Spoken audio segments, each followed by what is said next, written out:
नैबे जाबाय एकदम लेटेस्ट आपडेट गाइस हा नोंथांमोना भिडिअखौ नायलांनो हागोन आरो बेयाव सेंग्राखौहाय देखायनाय जायाखै एक्चुअली सेंग्राखौबो देखायथारनांगौ मानो होनबा बेफोरबायदि देखायाबा नेक्स्ट टाइम आरो बेबायदि खालामनो हागौ बियो एकदम देखायनांगौमोन सेंग्राखौबो भिडिअखौ नायलांनो हागोन नोंथांमोना नायलांदो मैं थाना जाने के बाद दाल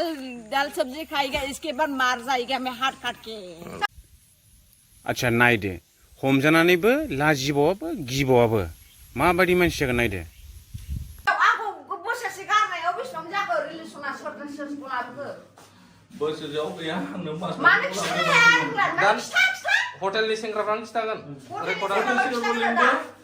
आं सोरजों थादों खिन्था सिस्किमा दंखायो ना नुखागोन दा सिगिन दं दिनै नायथोंसै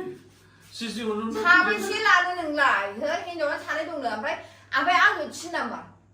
ओमफ्राय बिनि उनावहाय जाहैबाय माबायाव लाब माबायाव मा होननांगौ बिदिखौ आंथ' नोंखौ बुंखाबाय फोथायबा फोथाय बायनायाव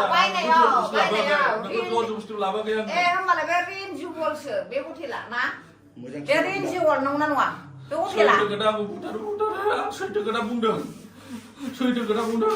मास मोनसेयाव बेखौ लाबोदों आङो आङो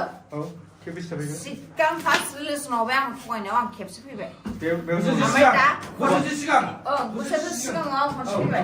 ओमफ्राय दा नै दाख्लैनियाव खननै जाबाय दा दिनैजों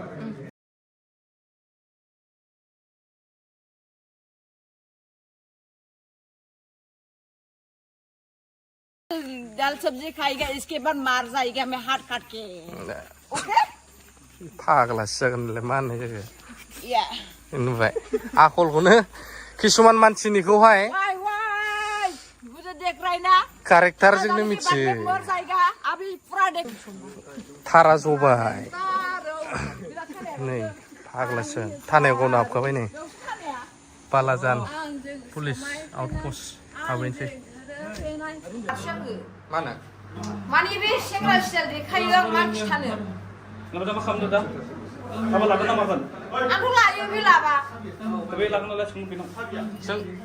लागोन नालाय सोंलाय बे लागोन नालाय आं लायो होनदोंना नोंखौ आंखौ